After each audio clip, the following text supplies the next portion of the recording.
नमस्कार, जय जय सिया राम। स्वागत है आपका हमारे YouTube चैनल पंडित सौम्य अवस्थी में। मित्रों, आशा करता हूं कि आप सभी कुशल मंगल एवं स्वस्थ होंगे।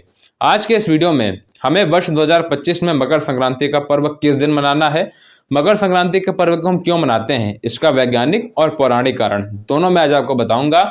और इस दिन आपको कौन से उपाय करने चाहिए और किन किन वस्तुओं का आपको दान देना चाहिए, एक प्रकार से संपूर्ण जानकारी आपको इस वीडियो में प्राप्त होने वाली है। आइए सबसे पहले जानते हैं कि हमें मकर संक्रांति का पर्व किस दिन मनाना है। तो देखिए, पंचांग के अनुसार वर्ष 2025 में 14 जनवरी दिन मंगलवार को भगवान सूर्य अर्थात भगवान भास्कर वह धनु राशि से निकल करके मकर राशि में दिन में 2:58 से प्रवेश कर जाएंगे और इसी के साथ साथ खरमास समाप्त हो जाएगा। और यही हमारा मकर संक्रांति का अथवा खिचड़ी का पर्व होता है। इसका जो पुण्यकाल है वह दिन भर रहेगा। बहुत से लोग परेशान थे कि मकर संक्रांति का पर्व हमें सुबह सुबह मनाना चाहिए अथवा शाम को, तो मैं आपको बता दूं जो इसका पुण्यकाल है वह आपका दिन भर रहेगा। और स्नान दान के लिए यह पर्व अत्यंत हमारे यहाँ महत्वपूर्ण माना गया है। आइए अब जानते हैं कि मकर संक्रांति के पर्व को हमें क्यों मनाना चाहिए। देखिए, मकर संक्रांति के पर्व के दिन ही जो आपके भगवान भास्कर हैं अर्थात हमारे भगवान सूर्य, वे दक्षिणायन से निकल करके उत्तरायण में प्रवेश करते हैं अथवा धनु राशि से निकल करके मकर राशि में आते हैं। इसीलिए मकर संक्रांति का पर्व आज इस दिन मनाया जाता है। दूसरा कारण हमारे यहाँ यह है कि मकर संक्रांति के दिन ही भीष्म पितामह जी ने अपने प्राणों का त्याग किया था, क्योंकि इसके पहले यानी कि मकर संक्रांति के पहले दक्षिणायन था और जब मकर संक्रांति आई तो सूर्य हमारे हो गए उत्तरायण में। तो इसीलिए मकर संक्रांति के दिन भीष्म पितामह जी ने अपने प्राणों का त्याग भगवान के श्री चरणों में किया था। अगला कारण यह है कि मकर संक्रांति के दिन ही भागीरथ जी ने भगवान शंकर की तपस्या की थी और जब भगवान शंकर जी प्रसन्न हो गए तो उन्होंने गंगा जी को अपनी जटाओं में धारण कर लिया और फिर जब उन्होंने गंगा जी को छोड़ा तो वे गंगोत्री से होते हुए गंगा सागर में जाकर के मिल गईं। इसीलिए मकर संक्रांति के दिन गंगा जी में स्नान करने का विशेष महत्व बतलाया गया है और कहा भी गया है कि सारे तीर्थ बार बार, गंगा सागर एक बार। तो आप प्रयास करिए, अगर मकर संक्रांति में अगर आप गंगा सागर में जाकर के स्नान करते हैं तो आपके लिए बहुत पुण्य फलकारी सिद्ध होगा और ना हो पाए तो गंगा जी में जाकर के आपको अवश्य स्नान करना चाहिए। अब ध्यान दीजिए, अगर गंगा जी में भी जाकर के आप स्नान ना कर सकें तो आपको अपने आसपास की नदियों में जाकर के अवश्य स्नान करना चाहिए। अगर वह भी आपसे ना हो सके तो जब आप घर में स्नान करें तो प्रातःकाल जैसे जब आप स्नान करेंगे तो बाल्टी में आप जल लेते होंगे अपने स्नान करने के लिए, तो उसमें 1 से 2 ढक्कन गंगा जल को आप छोड़ लीजिए और माता गंगा का उस समय ध्यान करें। तत्पश्चात जब आप जल से स्नान करेंगे तो गंगा जल में स्नान करने के तुल्य आपको फल प्राप्त होगा।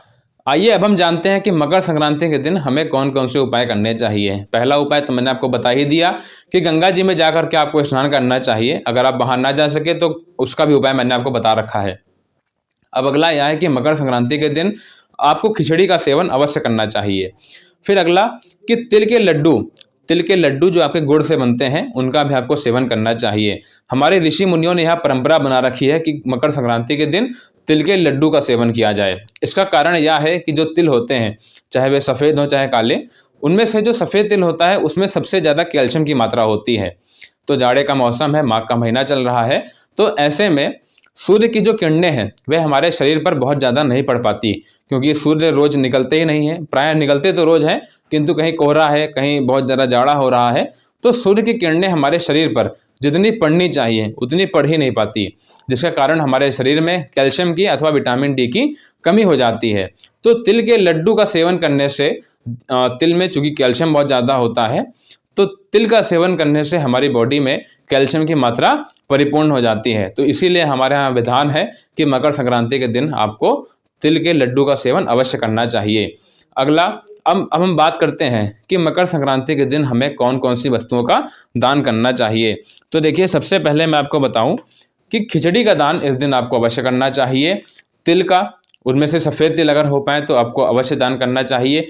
तिल के तेल का भी आप दान कर सकते हैं, गुड़ का आपको दान करना चाहिए। और इसी के साथ साथ जो आपके घर के आसपास या कहीं मंदिर में ब्राह्मण जन है या जैसे कोई ज़रूरतमंद व्यक्ति है तो उसको आप ऊनी वस्त्र का, दुशाला का, कंबल का, जूता, धार्मिक पुस्तकें, इन सभी का आप दान कर सकते हैं। और जो मैंने आपको बताया था कि एक विशेष पुण्य फलकारी वस्तु है जिसका आप दान करेंगे तो बहुत ज़्यादा पुण्य आपको प्राप्त होता है मकर संक्रांति के दिन।